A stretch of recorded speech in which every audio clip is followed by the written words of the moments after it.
Hey guys, and welcome back to the Conn'Cast Podcast. I'm your host, Finn Tumber. I don't like this, Cam. This feels really unnatural. I am your host, Cameron Ralph. I have stolen the seat today. No, Finn has optionally... See, this is why you do this. Our guest today is a very special person who you all know very well, and I hear the people have been crying out for this episode. They have. It is me in the other seat. Finn Tumber. Hello guys, this is me in the other seat for once. How the turns of table day. I know. So yeah, I'm here. I've had a few people, as Cam said, saying about how... why is the person behind the Conn'Cast not speaking? Like, what's going on? So, yeah, as Cam said, he's hosting today. We're kind of just going to have like a little conversation really about things. Yeah. But I feel like I do need to talk about myself because I keep on saying to people, you need to talk about your mental health, but then I've never actually done it myself. The man behind the mirror. Man behind the mirror. I'm not going to start singing. No. But yeah, so, just get straight into it. So yeah, my name is Finn. I think everyone knows, if you're watching this, you should know at least my name's Finn.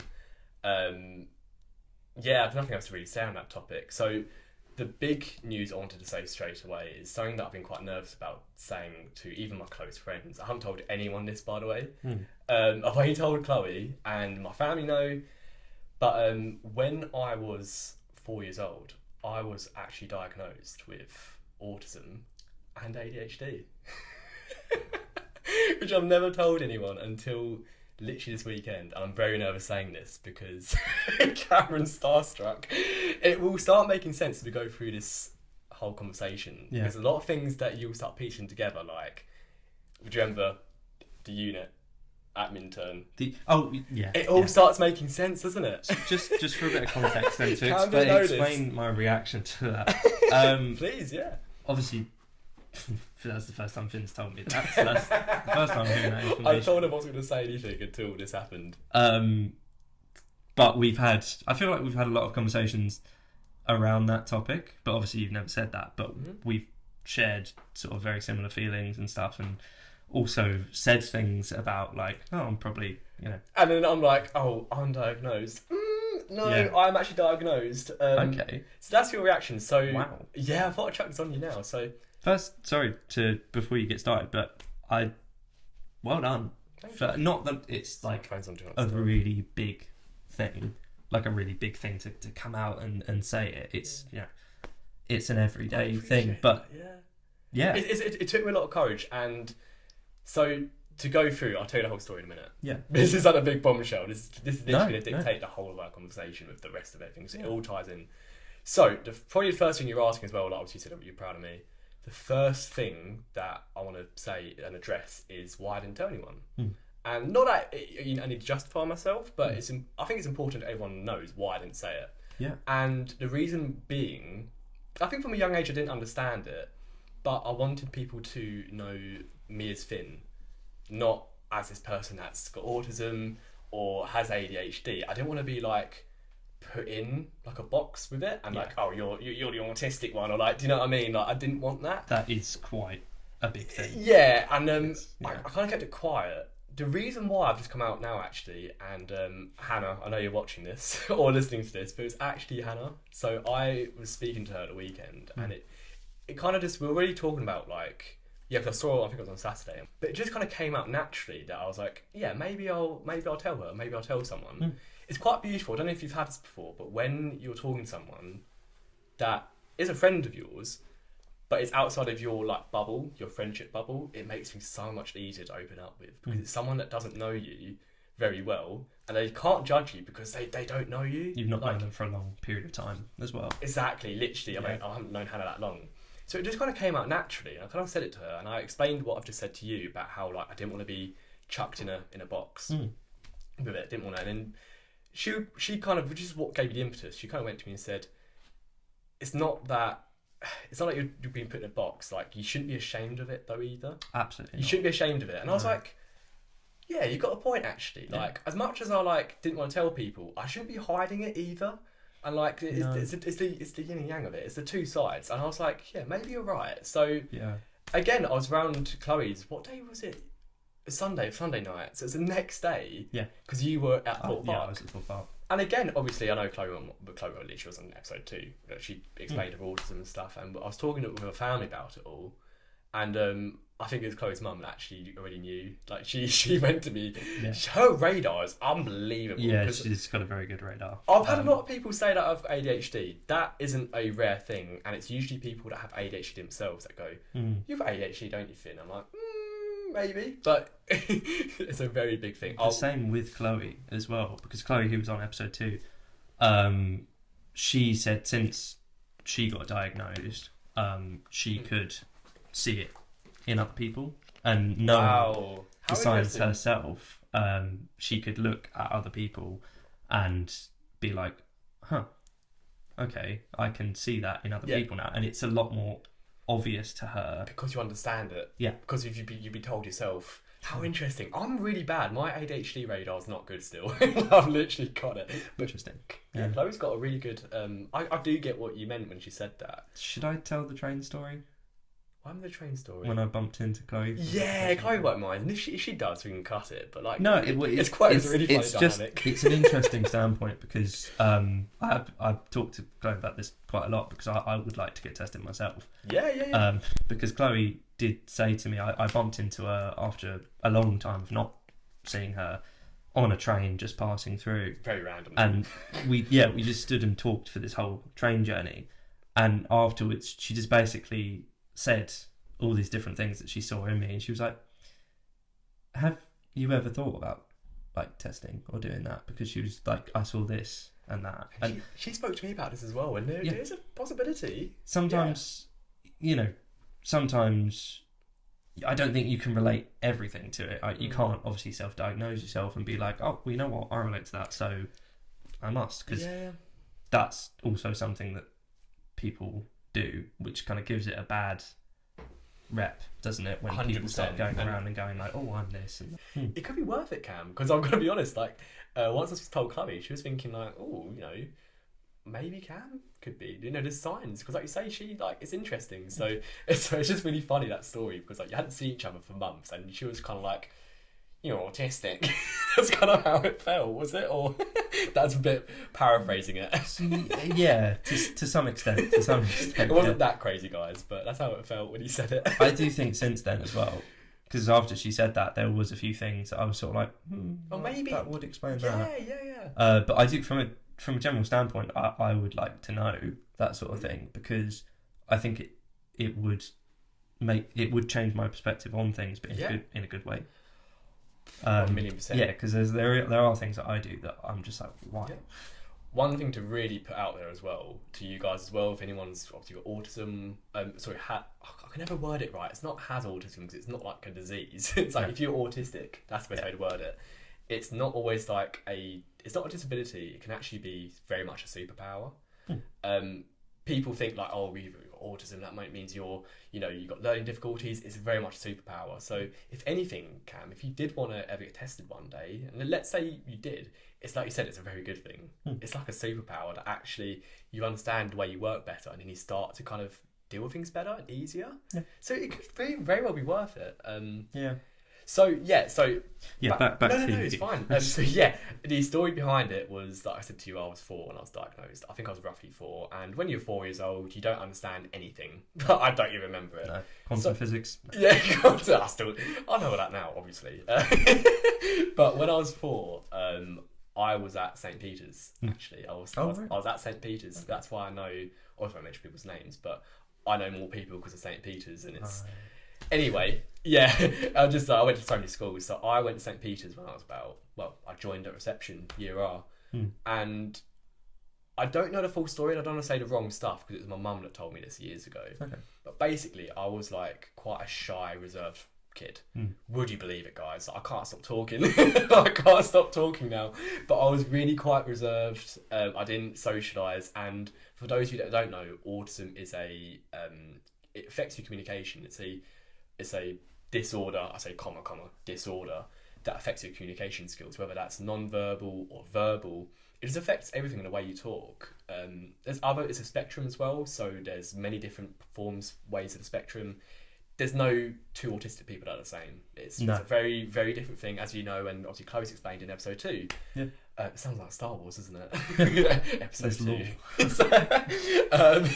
So I was very reserved, shy and stuff. Anyway, the teachers didn't think I had something wrong with me. They just thought I was just a shy person. And my mum was like, no, something isn't right. Like, you're not making friends, you're not talking. It's really weird. Like, I was a very late talker. I've caught up for it. I do, because obviously we didn't really know each other in Minturn, technically. I think we probably knew of each other. Yeah, But I do remember, like, the Finn in Minturn being quiet. Really? Yeah. I've definitely caught up for it though. I've caught up a lost time. I can't stop yapping. Yeah. But I can't stop. Yeah, I think you're right, actually. So yeah, I was at St. Peter's, and basically the teacher was like, no, not happening. He's fine. And my mum was like I just said, he's fine. He's fine. That's kind of how it felt, honestly. Yeah. That was probably paraphrased, but that is exactly how it felt. That they kind of went, oh, he's normal, he's fine. But what the hell's normal? And it's just, ugh. That is what people do. And people still do that as well. Yeah, they're just put in a box, nothing's wrong with you. Yeah. And my mum was, I'm so proud of her and so grateful that she did push for this, because she was like, no, something is wrong. And anyway, I think she must have got a supervisor or someone with, it was a paediatrician maybe, I don't know, but someone came into the class to look at me and just watch over and analyse what my actions were, and they turned to my mum and said, yeah, he needs to get checked out, Finn needs to go and get diagnosed. And anyway, I got diagnosed with both autism, ASD, whichever one you want to call it, and ADHD. And my mum was just like, she almost was crying with tears because she was just so happy that I've been diagnosed. Yeah. So yeah, I got like an EHC plan, which I don't remember what it's like the abbreviation, but it stands for Education, Health and Care or something like that. It's basically the plan that the government has for all young adults under 25 for their SEN, special education needs. It's like a plan they have, and I had it with me throughout my whole school life. So I went from St. Peter's to the Oaks. And the reason why I moved there is because you know this, but they had this speech and language unit. It's called, at the time, it's called the Swell Speech and Language Unit. It's now called the Acorn Centre, I'm pretty sure. But I moved there when I was in year 1, which again explains a lot, because we've had a conversation before, and you went, Finn, I'm pretty sure you were at a unit. No, you weren't being. No, I just remembered. Picked up. You remembered that I was there. I remember you coming in, and I was like, later. And I just made something up, and like, you remember that came in later, which is why I don't remember the year 3 and 4 teachers, because I wasn't actually in your class in year 3 and year 4. Yeah. So I was at the speech and language unit, and basically they helped me talk, they helped me formulate words. But I had to have a speech therapist for quite a few years to understand how to talk properly. And obviously coupled with autism and ADHD, my learning was obviously a bit slower than the normal person. Neurotypical person. Yeah. So eventually, anyway, to cut a long story short, I got to about year 5, and the teachers at the unit and the therapist went to me and said, Finn, and my parents, I think you're now at the stage where, like, we can't help you any further. You've kind of done what you need to do. You've gone through, speech therapy or whatever. I don't know how much I need to do with that, but they said, you're now like ready to almost like grow your wings and go into mainstream. So it was year 5 that I then went into mainstream, which is why I then knew you, like you knew of me, which is why I joined late. So that explains a lot of our story with that. So yeah, I don't know, I went to obviously Westlands after that when you went to Folkestone, and the reason I went to Westlands is because they also had the SEN Centre. Right. And I'm just telling you my whole life story here. I'm quite enjoying it. No, it's good. Went to the Period Centre, and that was probably one of the best things that could have happened to me, because I was like thinking to myself, like, oh, sorry, can I add actually? So before I go into year 7, I didn't know I had autism until I was 11 years old, because yeah. So basically, the whole reason behind that is because when you're young, you just don't think about, and you're just too young to think about that. Yeah. You won't understand that. No, and because of that, I was too young to even have mental health with autism and my ADHD, which I will go into in my teenage years in a minute. Yeah. But I just didn't know I had autism. It was actually only when we went to Croft Farm, year 6, I looked at the document that my mum had to fill in for her child, being me, and you also have to put all of your, everything, don't you? Put all your, if you've got any conditions and stuff. my mum put down autism, and I was like, what's that? Like, because I was just too young to care. Like, I knew I had ADHD. I knew I had ADHD because I was medicated for that. So I was medicated ADHD up until I was 18, actually. Yeah. Every day I had a pill every day to do it. But I didn't know about my autism, and so it was only then I was like, oh, okay, I didn't even know. I just thought I was weird. I don't know. It wasn't my mum's fault that was just the way. I was too young to even know what autism meant. Anyway, went to Westlands, and I went to the Pyramid Centre, which, if you don't know, that's the SEN department. At first I didn't think I needed to go there because I didn't need support in my early years, and actually I'm not saying the Pyramid Centre was the reason why I didn't get into baccalaureate, but that's me. Do you know what baccalaureate is? Westlands had it. Right. It's basically like the grammar stream, but it's the one above grammar. So when you go into, you get grammar and you get baccalaureate, which is like, and to get into baccalaureate, you needed to do a language. And I always had this problem all throughout those teenage years. It kind of affected me that I couldn't explain to people why I didn't do French or Spanish. Because those French or Spanish lessons, I was having comprehension lessons at the Pyramid Centre. And I just felt like I couldn't tell people. And that kind of affected me. That meant my mental health was affected at secondary school because of hiding this. And it's such a release now that I'm telling you this. Like, it's so big to me that I'm telling you this. It's why it's good that you are, because it's not... Yeah. Yeah. It's not a bad thing. But I think when it's out in the open like that, it does kind of like... You lose that fear of it a little bit. God, and it's just fine. As a bit nervous as I was telling you that, I felt such a weight lifted off my shoulders. Yeah, being able to... I can imagine. Like the whole teenage years, I've been like... It sounds bad saying hiding it, but I kind of was. Anyway, so I didn't go there. Little fun fact, Finn, for Finn, I actually learnt Dutch for a year because basically the Pyramid Centre realised I didn't need these comprehension sessions because I just didn't need them. I was kind of at that level with my learning that I didn't need these comprehension lessons, and they couldn't put me back into French lessons because I'd missed too much in year 7. So my teacher, one of these teachers that was closely linked to the Pyramid Centre, her husband was Dutch, and she taught me Dutch for like a year. So I actually know a bit of Dutch, which is quite a funny thing. Cool. I've probably never told you that. I'm not massive on it, but I do know a bit of Dutch, which is quite funny. That's a little fun fact of the day. Again, I'm just jumping to and from. This is the ADHD in full swing. No. But to talk about the science and stuff, because I wrote it down. Another thing that I struggled with when I was growing up, because it was ADHD that mainly gets me.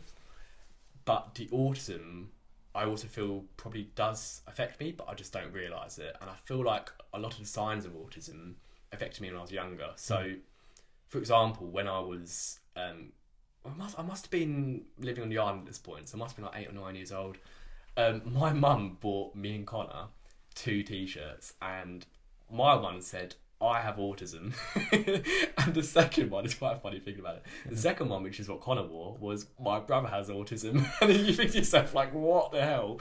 The reason being that it was that. The reason being is because when I was at, let's say Tesco's, it's probably the supermarket I always went to, I used to really ag me. I used to get really aggravated by the sudden change in temperature as I went to the cold section. Yeah. Because I don't know if you know, but autism affects your sense. It's a sensory disorder as well. So a sudden change in temperature, I just didn't know how to cope. I'd be like, I just wouldn't be able to cope, and I'd just start kicking, crying. Like it looked like I was a badly behaved kid, but it was just from autism, and I was just like, I can't cope.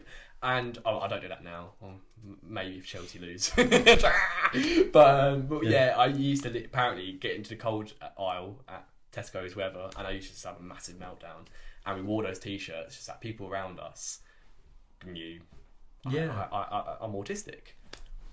At that time period, were the bands about the what are they called? You probably know more than me about it. Like the sunflower. I forgot what they're actually. It's a sign of autism. That's not the right way to word it. I don't know. I think it's not specific to neurodiversity. Yeah. Oh, I didn't. I should know more about this. I was just thinking, were they about then? Because that's the kind of thing that I'd like to think so. You're meant to kind of see that, and then it might not be obviously specific, but to be honest with you, I think it's quite important to say as well. Like, my mum may have looked at this, but I feel like I was kind of trying to cover it up my whole life. Yep. And I almost wanted to say to myself at one point that I'm just going to ignore the fact that I'm autistic. I feel like I'm not normal, but I want to be normal and I want to fit in. And because of that, I didn't even do much research into any of it. Just the thought of like thinking I was autistic, I didn't like at the time, which is completely not the case. That isn't what it should be. No. That's just how I felt at the time. Yeah. And now I'm quite happy that I can now sit here and go like, no, it's okay to be. And like, yeah. if you're out there and you're not comfortable with hiding, with showing that you're neurodivergent, like it's a really good thing to release, which is like I've done now.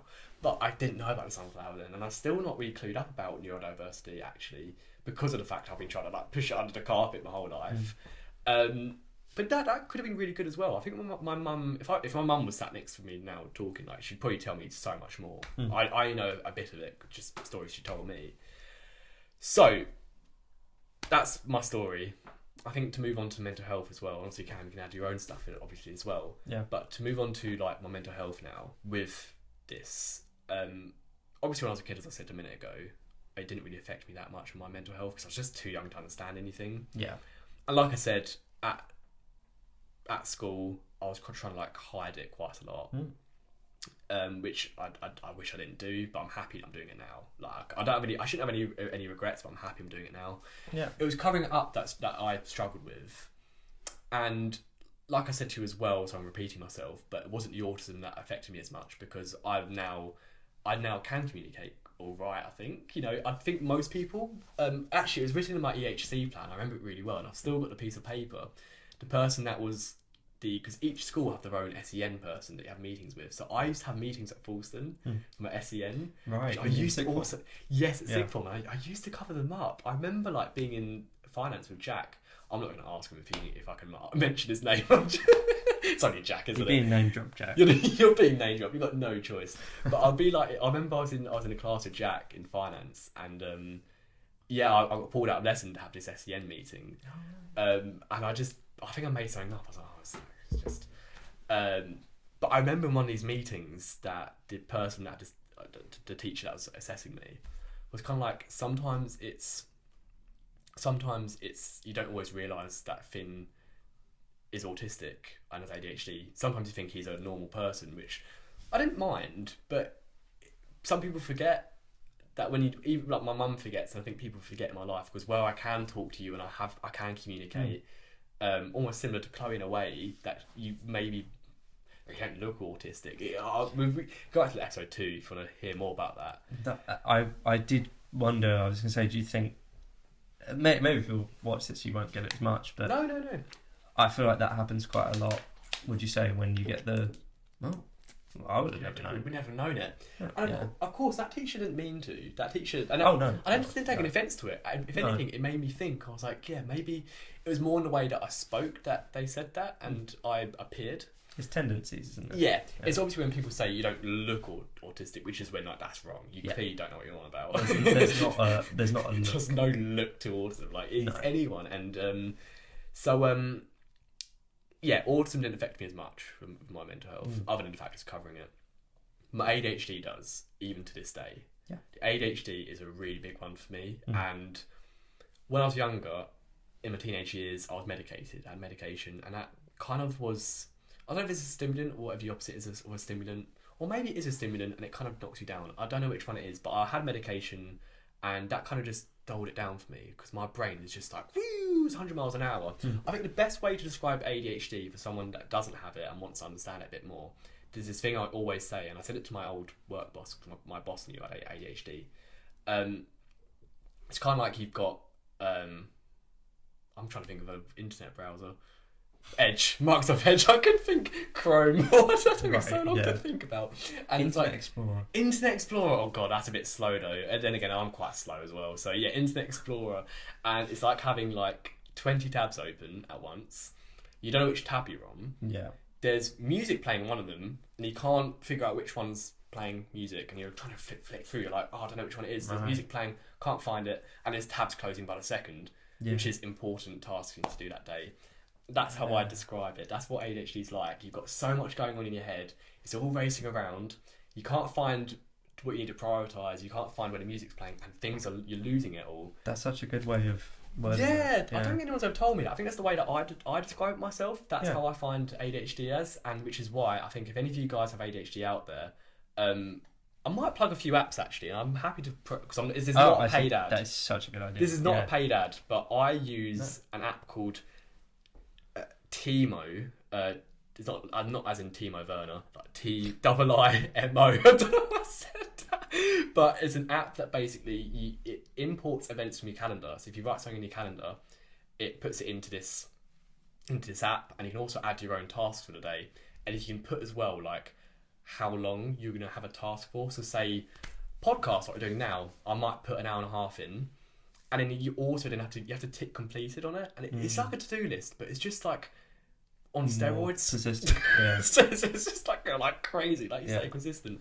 And it also holds you accountable, because when I put a task in there, I also have to tick when I've completed it. And if I don't give myself enough time and I finished it half an hour later, that will tell me that I finished half an hour later. So next time I do it, I'll probably give myself half an hour extra. And it just holds you accountable, and it comes up with reminders to do things, and it's so good. Question for you as well, in reference to that. Yeah. Timekeeping. Because I know, and this is not me saying like, I've got this as well. Me and you both. Yeah, we are notoriously bad at friends have said it timekeeping. I thought that myself. I was going to say, I'm guessing, is that a big part of that? And I've seen it in you as well, and I'm not trying to diagnose you. No, but massively. The way that you talk to me, and obviously you didn't know I had diagnosed ADHD before this, I felt a lot of similarities in terms of like keeping timekeeping is crazy. Like for me, it's crazy bad, and I've been getting better at it. I've been really trying, and you've been doing really well lately. And we have lapses, okay, but Chloe would vouch for that she's gone to me last week and said that you've been really good. Yeah, you've been trying, which is amazing. Anyway, not the point, but that's a really big thing for me. Another tip, just to help you guys with your ADHD as well, if you have it, it was actually Jack that helped me, and I think I've told you this a couple weeks ago, but it's the 15-minute rule, and it's basically that, let's say you've got a doctor's appointment at 6 o'clock or whatever time it is. That's quite late for a doctor's appointment. Anyway, it's the 15-minute rule of saying, okay, my doctor's appointment's at 6, I need to get there at 10 to 6, but I'm actually going to aim for 5:35. Yeah. So you give yourself 15 minutes extra, and by doing that, you'll usually turn up at 10 to still. Yeah. But you aim for 15 minutes earlier. I've done exactly that, yeah. And it works. It genuinely works. So honestly, it's such a simple fix, and it does work. But I think people with ADHD are notoriously like bad at like knowing how long tasks take, and that's a really big thing. So yeah, 100%, that's a big one. But I think like to-do lists is so good for me. Honestly, to-do lists are a game changer. Yeah. I used my notes before. I had that app called Timo. I still do use my iPhone notes, but I literally I've got a to-do list right now on every day I've got a to-do list, and I tick it off, and I change things every day. I spend 15 minutes before bed writing up what I'm going to do tomorrow, and I write down actionable goals. So I have 3 actionable goals, or I try to. 3 things I want to achieve every day, and I don't pressure myself, but if I can achieve all 3, great. But I have like a to-do list and 3 actionable goals, and that's what I want to achieve every time. So that's my ADHD, and yeah, that still affects me quite a lot of mental health. But it was when I turned 18 that I went off the meds, because basically I went with a paediatrician. That I had like a yearly meeting with my paediatrician who decided what medication I had. And when I turned 18, obviously I wasn't a child anymore.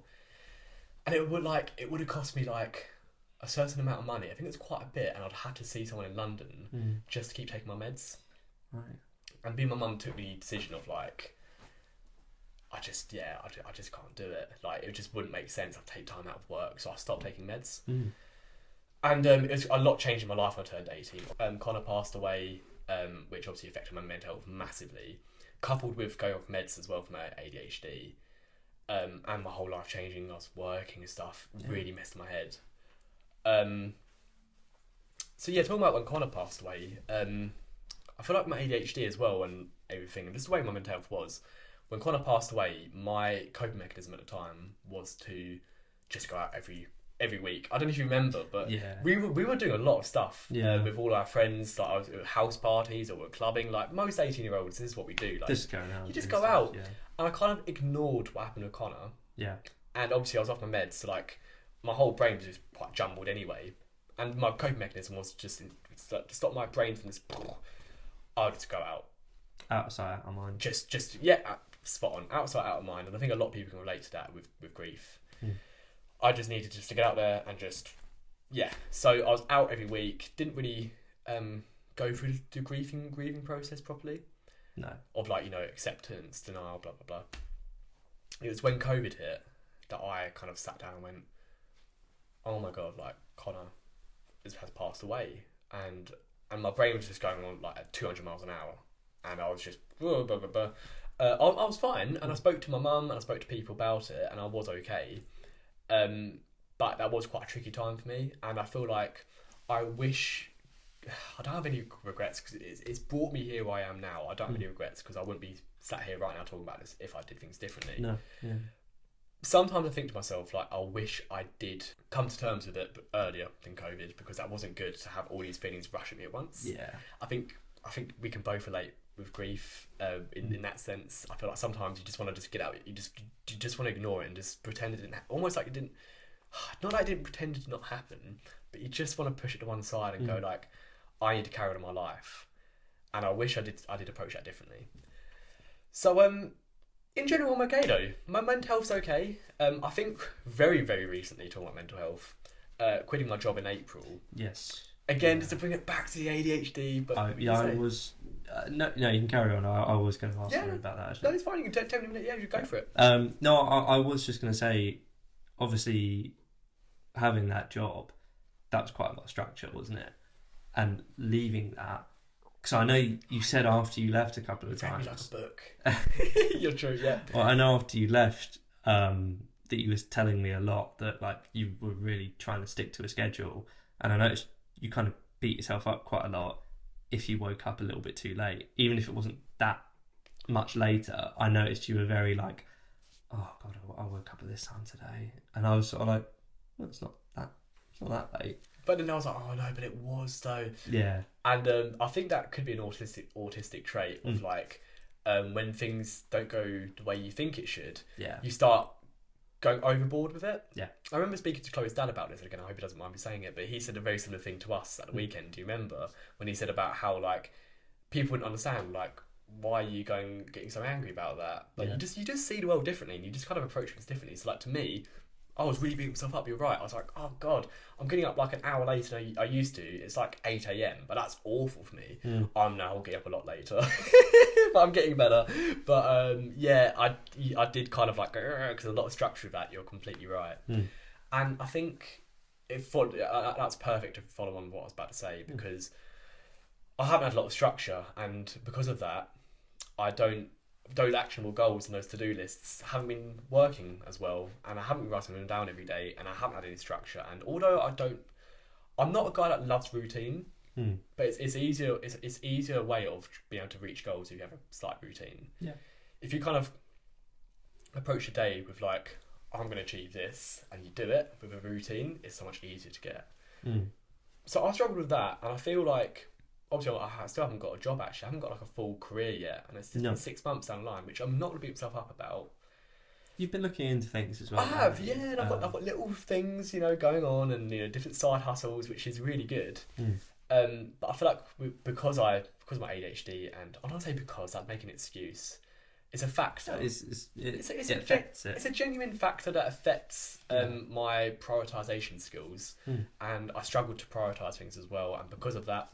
a day where I should be looking at maybe careers, I build a shoe rack like I did today for 2.5 hours. I was sat there making a shoe rack. Yeah. And like, it's just, everything goes out the window. It's like, it's good if you've got ADHD to try and prioritise things, or even just in general, just to have to attack the day. Tuesday, I'm going to look up careers. Wednesday, I'm going to, see friends. You just like have a day for a set thing, and you just don't move it. I think that's something that's really helped me. So that's kind of where my mental health's at, really. That was there something to add? I think it can, if you don't do those tasks as well, it can really affect your mental health as well, can't it? Like if you've said, I'm going to do this today, and then you don't do it, you do really beat yourself up about it. Hate it. It's like, it's the best. I think it's like the way of building self-confidence as well. The best way is to trust in yourself. I know it's kind of going off a bit of topic, mental health, but I feel like confidence that I've built over the years is because I followed through with what I've said I'm going to do. And I haven't done that as well, but like recently. But throughout my life, I've always had a goal and I've achieved it, and that helps your self-confidence quite a lot, I felt. But yeah, lately, like you just said perfectly, when you don't reach those goals, you're like, damn, like, you know. So it's good to have goals, realistic goals, SMART goals as they're called, if you know the abbreviation. Specific, measurable, accurate, realistic, timely. I think it's like that. But it's good to have. There's always the thing that goes around as well and says, like, it's all well and good having a list, but even if you complete one thing on that list in that day, like you can't look at the other things and go, oh, but I didn't do this, that, and the other. You did that one thing. Yep. And that's a victory in itself. Glass half full, half empty. Yeah. It's like that. Exactly, The glass half full is like you just said. Yeah. You've achieved that one thing, and instead of looking on the side of like, oh, there's 9 other things I haven't done, that one thing you should pat yourself on the back for, as you say. So that's a really good thing. And to be honest with you, I should take a leaf out of your book with that, because I do beat myself up, and we probably both do. I was going to say, I'm the one saying that, and I'm very guilty of doing that quite a lot. But there are some, I mean, even it's such a stupid thing, but just like my room being a mess. It was a mess for quite a while. You've done well with that. Yeah, I did that recently. That's but really good. A good few, like maybe like a week or two, I was saying to myself, right, I need to organise this. I need to clear that up. I need to get rid of that box that's been sitting there for like a few days. Didn't do it. Please don't do it. And it really does kind of like cloud you, because you're just like, oh, I didn't do that again today. Can I say something that I read in a book? It's really random, and it might help you with this. So there's this book that I love. It's called The Chimp Paradox, and it's written by some professor. I can't remember his name off the top of my head, but it's the best book I have ever read. Unbelievable. It's about the way your brain works, and it's for people with ADHD as well. But it's for neurotypicals as well. But it's basically like it's understanding how your brain works with the chimp paradox of like you've got a part of your brain that's the chimp, the other side is the human, and you've almost got these two personalities that kind of clash, and the chimp's more powerful. The chimp is like your drives, how a chimp acts in the wild. Food, shelter, territory, sex, which is true. You've got to perpetuate a species. Like it's all these primal instincts, and that's the way that a lot of people like we run on emotion, which is chimp. And the human is who you actually are. Is you being Cameron. It's the way that you want to be, and your chimp's kind of like taking over. Again, I won't go into too much detail, it's a long story, but basically there was this part of the book called the banana of reward and the banana of what's it called? I can't remember the other one. I'll start with a banana of reward. So you basically sit down and do it. Say you want to revise for 2 hours, let's say that, or you want to clean your room. Let's say you're one, you want to clean your room. Your chimp will probably say to yourself, oh no, I don't feel like it because it's an emotional being. I don't feel like doing this, I don't want to do it. But then if you just say, look, okay, brain, I'll clean my room, but by doing that, I will treat myself to a toasty. Sorry, Cameron. Cameron loves his cheese toasties. Cheese and ham toasty, or? I yearn for the toasty. That's so good. It's just so good. So, that's a bit of law. Banana reward. Sorry. No, it's fine. Banana reward. You say to yourself, and you're more likely to do it. And another one with the same example is I can't remember, the banana of something. I'll probably find out. I'll probably do like a little subtitle what it's called. It's basically that you give yourself a 5-second rule. So say you're laying in bed and you know you need to clean your room. You stand up and start pick something up without even thinking. So before your brain can kick in, your chimp and goes like, I don't feel like cleaning my room. Before you can even give yourself that thought, you just get up and do something. And you count to 5. So second 1, you pull the sheets down. 2, you're on your feet. 3 seconds, you walk across your room. 4 seconds, you pick something up. And then by the 5th second, you're like, I'm cleaning my room. Before your brain can even kick in, it's so good. Honestly, so true. Not as you can, but it is a game changer. And I should use these techniques more. But that's a chimp paradox. It's the clash between your brain. One's a chimp, one's a human, and it's the chimp's always more powerful, but you've got to nurture your chimp's primal instincts. It's not overpowering it, it's just understanding how the chimp works and then working around it, basically. So I won't go into too much detail, but please do read that book because it's unbelievable. I probably never even told you that. So yeah, that sounds great. Yeah, hopefully it helps you guys wherever you are, and hopefully, you know, use those techniques. So yeah, I mean, I don't really know what else really. I mean, yeah, how are you doing, Cam? I don't know how you're doing in mental health at the moment, actually. Yeah, I'm doing alright. Yeah. Obviously. Oh, happy birthday, Cam! Sorry, it's Cam's birthday. Happy birthday, Cam. Obviously not on the day of releasing this. Still put it in the comments, please. Yeah, happy birthday, Cam. Yeah, that is today, the day. I did tell him. I was there at midnight and I did say happy birthday. He was, yeah. So yeah, I wasn't music late as well. I did play music, so sorry, as you were, Cam. Sorry for really interrupting. No, I was going to say, yeah, it's a mixed one really, because I think I said to you earlier, like, it's been alright, not really done loads today, just had quite a chilled one.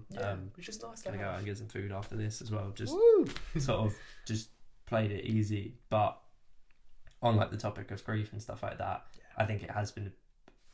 I'd be lying if I said it hasn't been a heavy day because of that as well. And I can't say that I've really wanted to, like, you know, go out and drink loads because it's my birthday, that sort of thing. It's kind of a day almost, maybe. Or... It is. It's a day. And I think I've definitely felt that today. Yeah, it's definitely been a bit of like a any sort of event. I think after something like that, what's happened? It's always gonna play on you. It's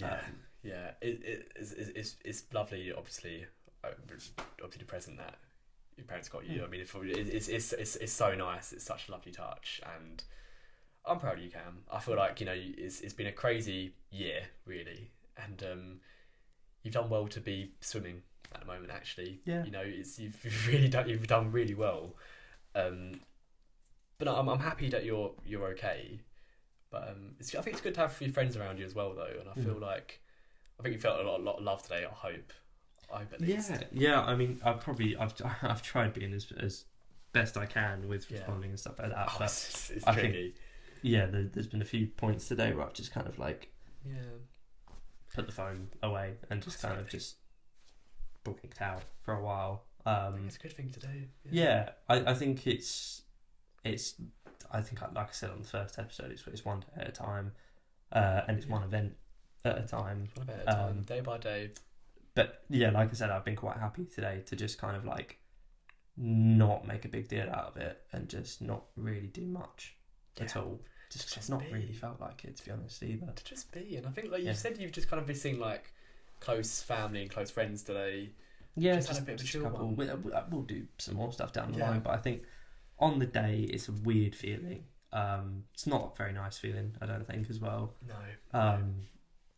But I think after that day, it'll be a bit lighter, and like, you know, at the weekend, be able to kind of do a few more things and maybe enjoy myself a bit more. But on the day, I just don't. I haven't really felt like. It's funny because it is technically like the same as yesterday today, but obviously it is the birthday, and it does just feel slightly different. It's wrong. That. It feels wrong. It feels. I'll be honest with that. It doesn't feel right. Yeah. So, But yeah, that's why I'm at this a little. That's understandable. Yeah. And then other than today as well, like just in general, obviously since we last. I mean, I know your episode was a month ago, but even just in this last month, you know, you're coping, or it's good. Yeah, I mean, someone else said to me, it's like, it hits you at random points, ebbs and flows. Yeah, some days are better than others. Some days you feel it more, sometimes you not feel it less. But no. You're just normal. Grief definitely is not linear. There's no such thing as there's the 5 stages of grief, which no one, but it's like acceptance, denial. Because I was going to say, because you said that earlier about you felt like you didn't do grief right. I don't know how much I believe in that, because I feel like it's. Yeah. I don't know if there is a right way to do it, because I think it is different for everyone. I think you might. I know you said you hit lockdown, and that obviously wasn't the best time to suddenly have to sort of face it. It's not ideal, is it? No, it's really not ideal. But you couldn't have really predicted that. Yeah.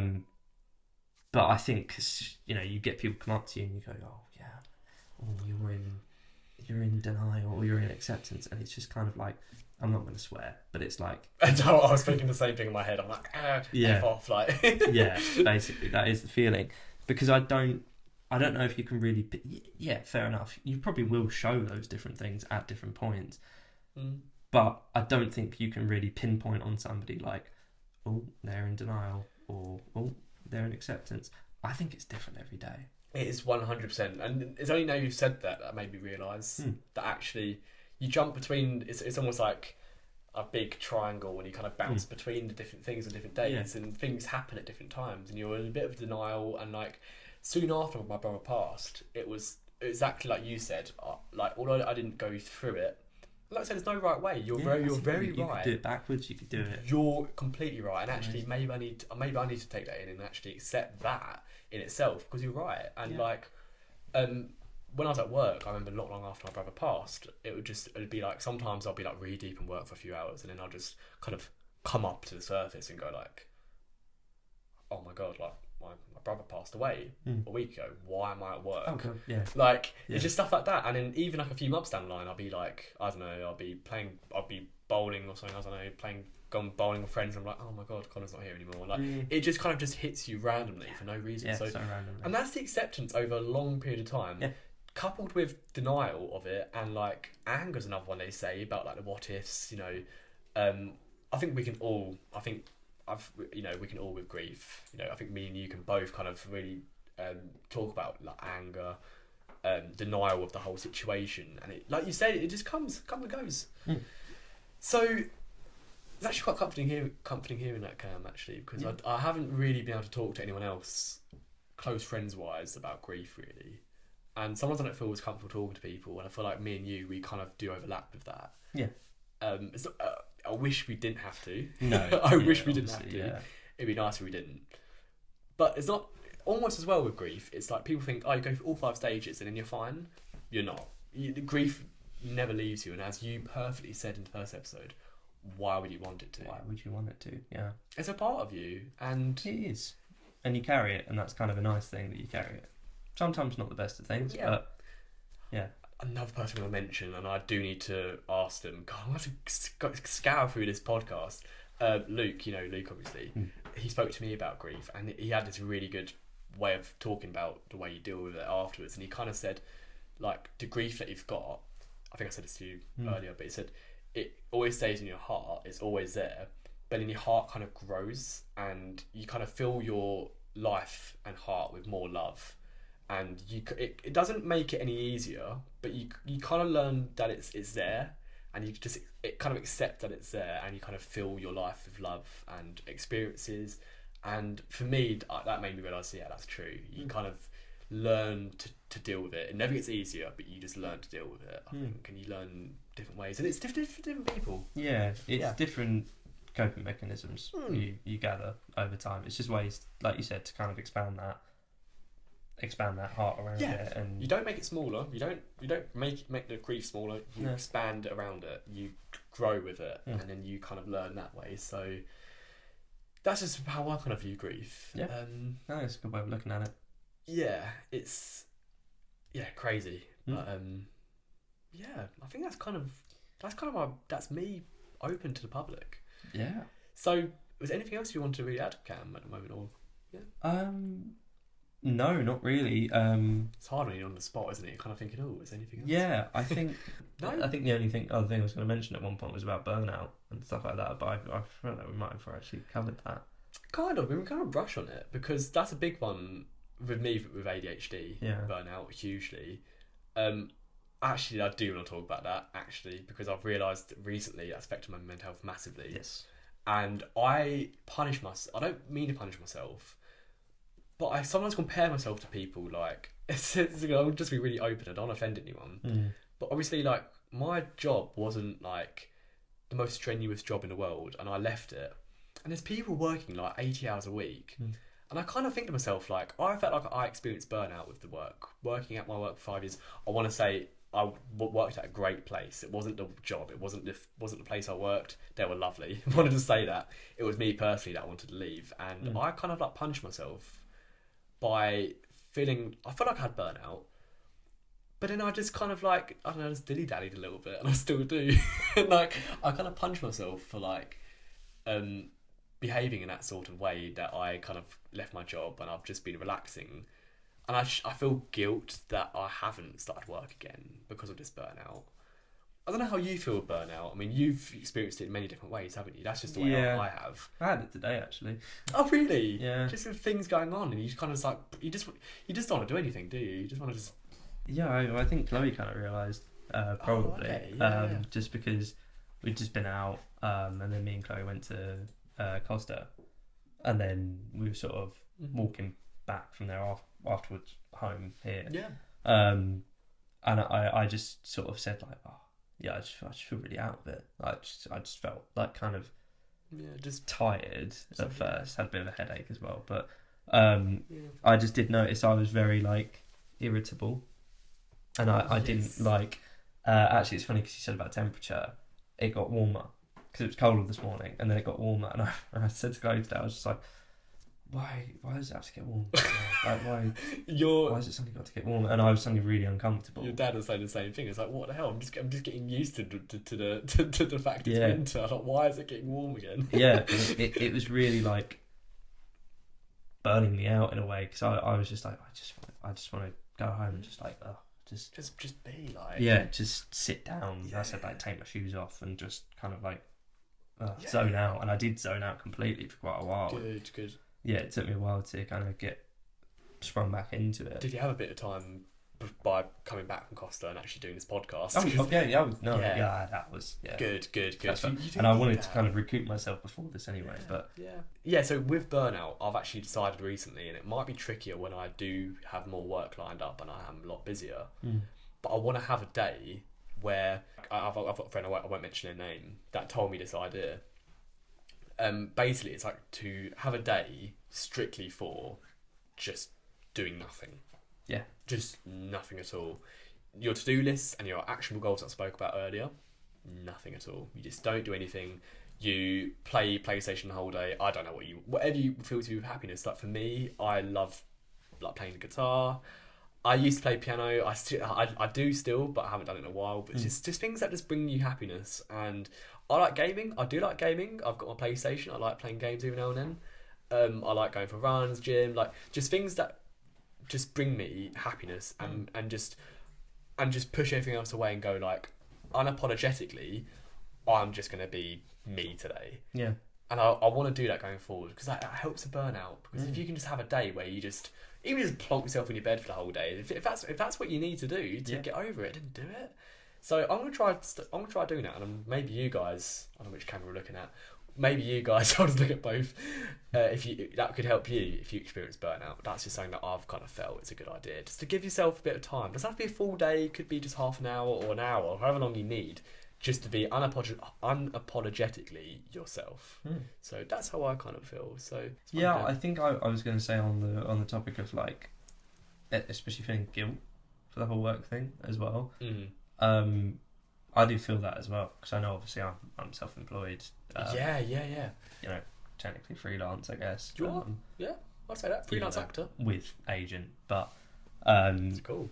I can't always find the work, and like as you know, I've auditioned a few times over the past week or so and not got it. Yeah, of course. But it's very easy to feel guilt for not working. So you're like, I should be working, I should be doing something, but as I said, I think it's just interesting. You feel the same way, I think naturally you just do, because you feel like you should be doing something. Sometimes people do feel like they need to do something, or they're not like achieving something, but like you said, having a day, even if it's not just like a day where you just chill, if it's a day where you complete a specific task, or just one thing, one thing. It could be cleaning your room, as you say. Yeah. It could just be that one thing. That wasn't a small thing. That's good. You need, but you need to do that for a long time, haven't you? As you said, and like just something like that can really help with mental health. Just one thing to do, just tick it off your list, and that's what you. It's self-confidence, like I said earlier. You have that thing that you said, okay, I'm going to commit to this today. You do it, and you feel confident because of that, because you're trusting in yourself. So that's a really good one, Cam. The voice from behind the camera So cameraman, studio manager, whatever I am. How long we got? Right. To add to the music list, because Finn's not doing that today. Yes. For this topic, Bruno Mars. Is it today? I don't feel like doing. Is it? The Lazy Song. Yeah. So there you go. That's the perfect song for this one. Yeah. Yes. Yeah. So that is Cam's dad. I'll say Kev. Yeah. Kev has given us brilliant. So as you guys know, I mean we're on the hour mark now, so I probably will start. I think that's we're at a good point. We're at a good point. So brilliant. That's all we wanted to talk about. But yeah, thanks Kev. So as you guys know, the playlist. I'm not going to go into it. I've explained it the past few episodes. Brilliant. That is literally the perfect song for this. Perfect song for that, Because I'm feeling lazy at the moment and I'm feeling like just having a little chat. So I think that's all good, Cam. I'm pretty happy that we spoke about stuff. And just as a finishing touch as well, I haven't really thought about what advice I want to give, but do not feel ashamed of who you are as a person. I'm not trying to say that I felt ashamed of who I am, but I was certainly covering up the fact that I'm a neurodivergent, which I don't think is right now. I feel like I should have been a lot more open about it, but do not be ashamed about it, because it makes you who you are, and you are special and you matter. So whatever disabilities, I say comma, you can't see it if you're listening, however you are absolutely amazing the way you are. So please do not be ashamed. And hopefully you've heard a few things in this podcast that may help you going forward. And Cam's been a great host. I think we'll do this again 6 months down the line if you want. Just every now and then, like a little check-in between us. That's nice. Whoever's in the hot seat, I mean, we just have a conversation every now and then if you want. I think conversation's nice. And it's what this whole thing's about, really, isn't it? It's only conversation. Having an open conversation. Yeah, I might even go forward have that format of a conversation, because I feel like it can be a bit overbearing, like an interview. I feel like just having a conversation. I never tell any of my guests. It just kind of turns into more of an interview because I'm a bit of a closed book when I'm talking on here. But I've opened up now, so no, that's brilliant. You can't moan at me anymore because I'm here and I'm talking. So you're the host. Do you finish it off? Well, I think that's been absolutely brilliant. And I think you've handled this whole episode incredibly well. And thanks, Cam. I think that will be beneficial to a lot of people watching. I hope so as well. Yeah. So I get to do this now. You do, yes. You should get to round off. Great, good. Sorry. You get to round it off. Enjoy it while it lasts. Yeah. So this camera. This camera. I'm getting used to this. Yeah. This has been Finn Tumber. Yeah. And I have been Cameron Ralph, your host, and we will see you on the next episode on Sunday at 7 p.m. On Sunday at 7 p.m. And we will see you next time. Yeah. Ciao. Thanks. Thanks. See you guys. Adios.